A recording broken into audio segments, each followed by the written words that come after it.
Hi everyone, it's Erin from the Provincial Farmhouse. In today's video, we're doing a Christmas lantern. I was so excited to find this lantern at the thrift store, and I knew that it would make a great Christmas project. So after cleaning, it was time to take it apart. So you can just unclip the top of the lantern. And then once I've done that, I did end up taking out the glass. There's some little corner pieces that you can unscrew so you can take out each of the glass panels, which is going to make life a lot easier to be able to decorate inside and out. And then I'm going to unscrew the little LED candle that's in the bottom, and I'm going to be putting all of these little screws into a Ziploc bag for safekeeping. This is a plastic lantern, so I needed to put Paint Couture's 2-in-1 primer on the surface. So this blocks stains, but it's also a bonding primer. So I'm going to be putting 2 coats of this product on my lantern inside and out. It's going to prepare the surface for my paint so that it sticks and it stays there. You can find a full product list in the description below, and most of these products on our website, theprovincialfarmhouse.com.au. Once I'm finished applying the Paint Couture primer to my lantern, I am going to give it several hours to dry so that I can move on to my next step.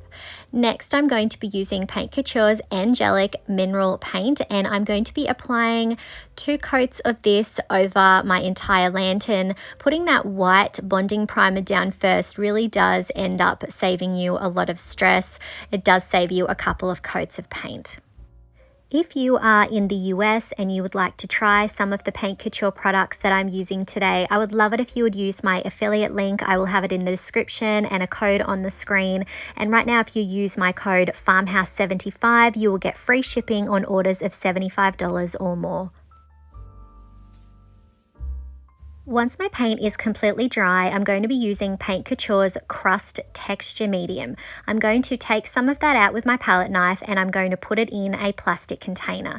You can actually tint this product. So we are going to be tinting it today with the Angelic mineral paint that I used first.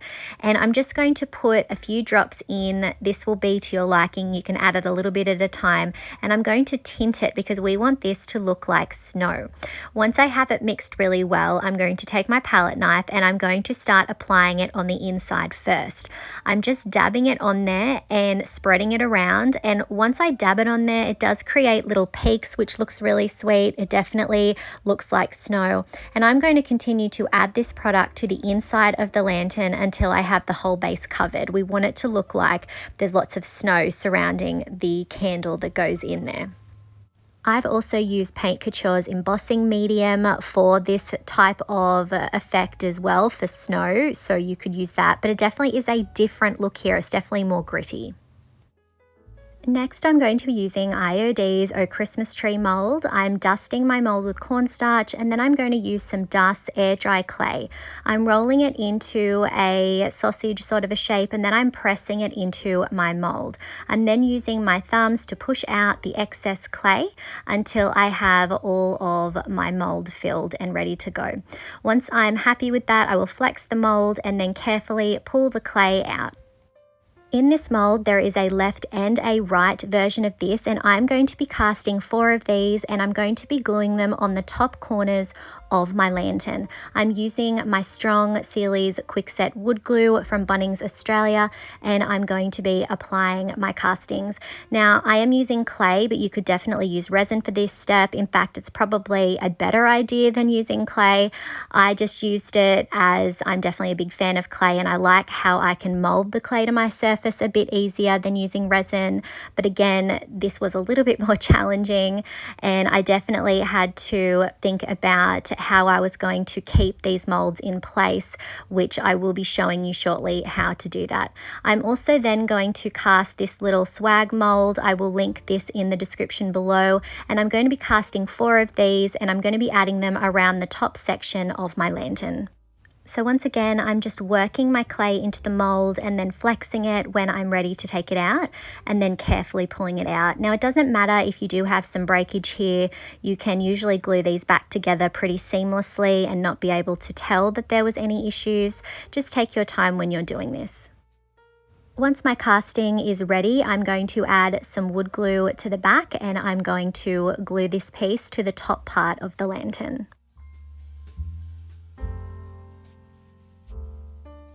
Once they're down, I'm going to cast 4 of the medium-sized bells from this mold. Again, this will be in the description. And I'm actually going to layer that on top of the little swag casting that we just glued down.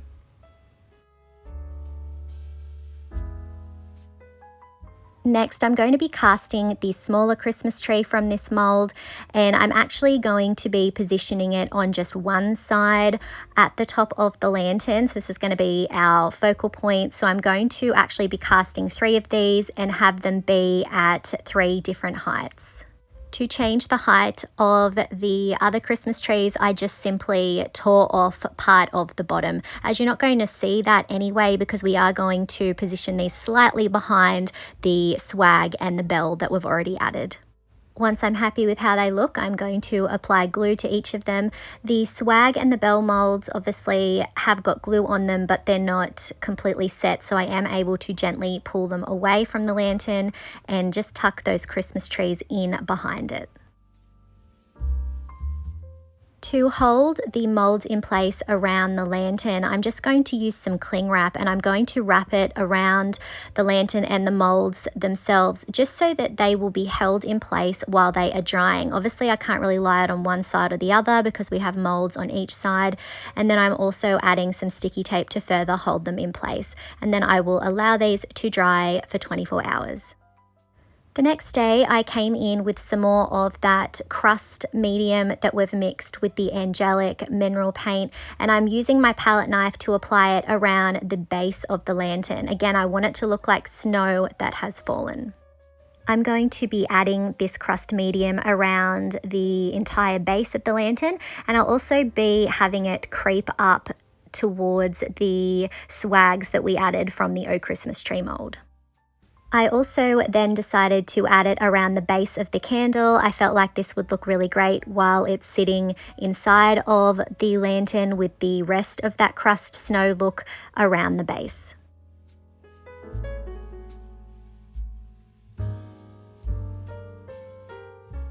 I did prime this with a spray sealer first because I didn't want to change the color.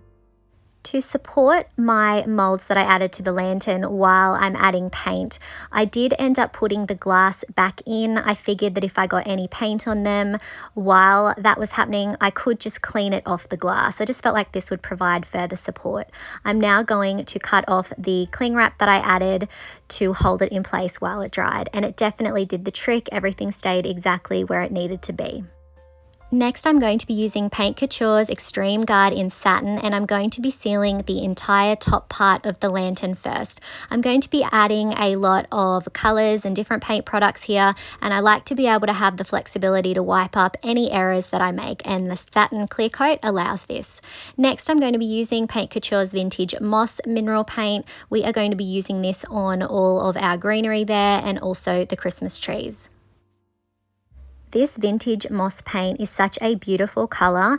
It's more of a sort of sagey, earthy green, and I definitely love it for Christmas decor, but you could definitely go with a darker green if you wanted, if this didn't feel like it matched with your Christmas decor. I'm just really loving this lighter green this season.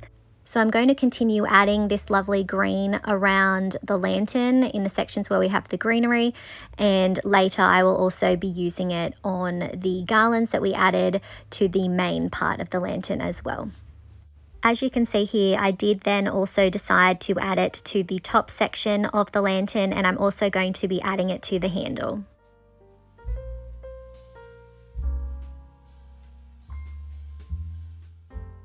While that's drying, I'm going to focus on the base of the lantern, and I'm adding that same beautiful green to each of our garland molds there, and I'm really working that paint into the details. I'm using a smaller artist brush here so that I can get it into all of those little crevices.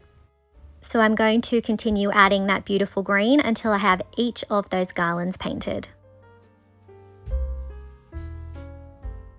Next, I'm going to be casting one of the larger bows from this mold, and I'm just working that clay into the design, and then I'm actually going to be adding this casting to the top part of the lantern. This one was a little bit tricky to get out, and I did have a little bit of breakage, but that's fixed easy enough. I just glued them down in 2 separate pieces and made sure that they were pushed together so that they looked like one seamless piece here. Again, if you struggle using clay or you're just not a fan, you could use resin for this step. I had quite a bit of excess glue, so I just used a baby wipe and a Q-tip to clean up that excess. The next day I came in with the Extreme Guard satin top coat again, and I sealed all of the areas that we added that green paint.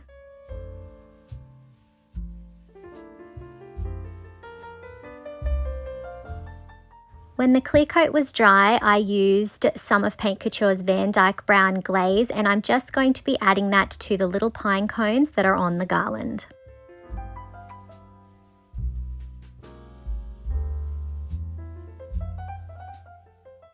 I'm then going to use some of Paint Couture's Luxe Bronze Metallic, and I'm going to be adding that to the little bell mold that we added in the center there, and I'm also going to be adding it to the bow that we added to the top part of the lantern as well. I went with the beautiful bronze for this project, but you could have used perhaps a lovely red on the bow. That would definitely make it stand out, or really any of the other Luxe Metallics from the Paint Couture range. They are just so vibrant and beautiful. When that was dry, I grabbed Paint Couture's Champagne Metallic Glaze, and I'm going to be applying it over the top of the trees and over the top of the garland, and this is going to give it a lovely shimmer and also a little bit of an antiqued look as well. So I'm just adding it, and then I am using a wet wipe to pull back the excess.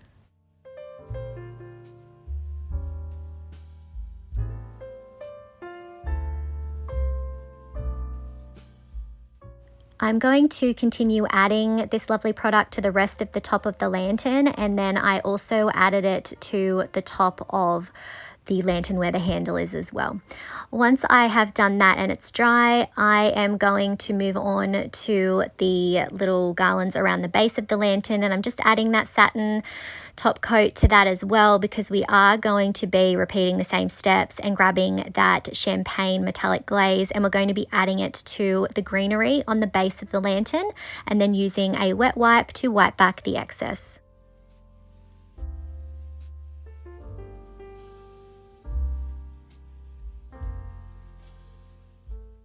Next, while that's drying, I am going to grab Paint Couture's Crackle Step 1, and I'm going to be applying it just to the top part of the lantern, and I'm applying it in a dabbing and stippling motion here, just so that we get more organic looking cracks.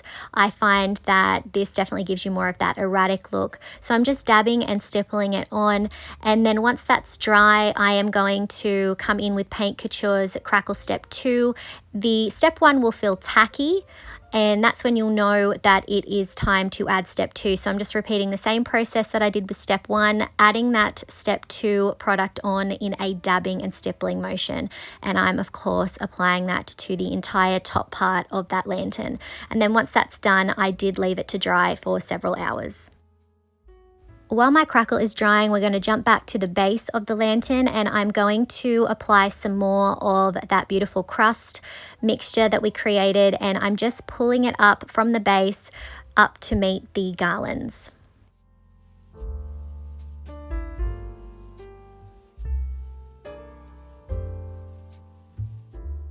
When that's dry, I'm going to be using the Luxe Bronze Metallic again, and I'm just dipping the end of my paintbrush, and then I'm using that to dab on some of that bronze onto our garland. So I really want this to look like almost Christmas lights in amongst that beautiful greenery, and I'm going to continue adding that around the entire lantern wherever we have that garland until I'm happy with the coverage. I used the bronze for this step, but you could definitely go with a silver or a gold Luxe Metallic paint, or you could go multicolored. I also added those little dots of the bronze metallic to the garlands that were sitting around the top of the lantern. I then also took my brush and I just have a tiny bit of that bronze paint on my brush, and I'm just running it over the details of that garland, and I'll also run it over the top of the trees. This is just going to give us a pop of shine, and again, I'm just loving that bronze.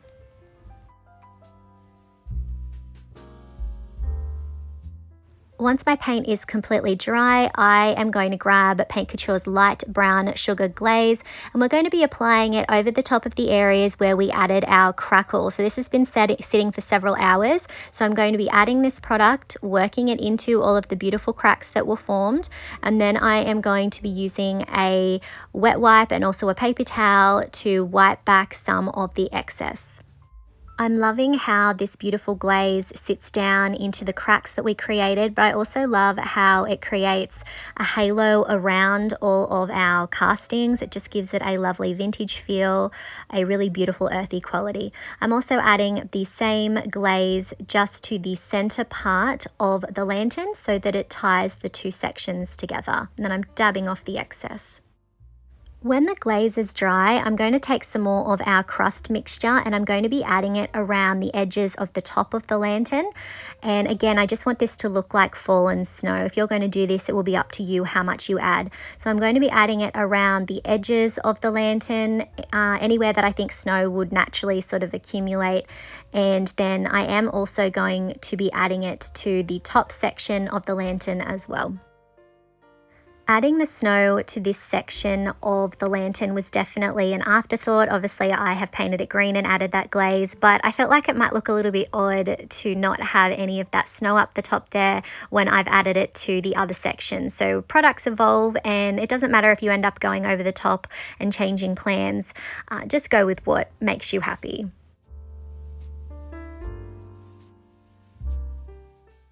Next, while that's drying, I went into my stash of molds and I've just grabbed these little ornaments, and I'm going to be painting those with the Luxe Bronze Metallic, and I'm going to be positioning them on the garland. So I went with little ornaments like this. If you don't have these, you could just roll up some little balls of clay perhaps and paint those to be your ornaments. I'm just really loving these because it's super easy and they are very sweet and delicate, and also they are the right scale for these garlands that we're using. So I'm going to continue painting these ornaments in that lovely bronze. Again, this is the time where you can personalize it and change up the colors that you're using. I also had this little piece in my stash. I'm going to paint that up as well with that same bronze Luxe Metallic. And then once I have done that and I have all of them painted, I'm going to be grabbing my Gorilla Super Glue Gel and I'm going to be applying it to the back of the ornaments, and I'm going to start sticking them on. Whatever I do on the left hand side, I am going to have the same on the other side. Now, these are made from resin. I definitely could have done them in clay, but again, it was an afterthought. I decided to add these later. When it came time to add the other smaller molds, I did heat them up with a hairdryer. When you do this, they become flexible. And that way you can add them to a curved surface. In this case, I want them sitting on the sort of corner part of the garland. So I've got it in place with my glue. Then I'm going to apply a little bit more heat to make sure it remains flexible so I can hold it where it needs to go.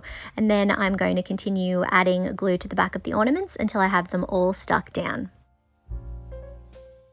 And then finally, I'm going to add that other little resin piece that we painted to the bottom.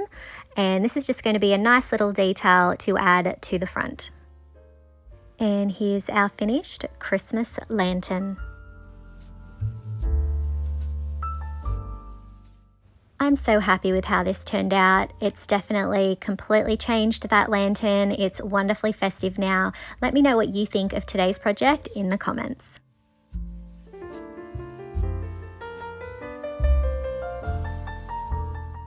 If you enjoyed today's video, I would really appreciate it if you would hit that like button, comment, and share it out.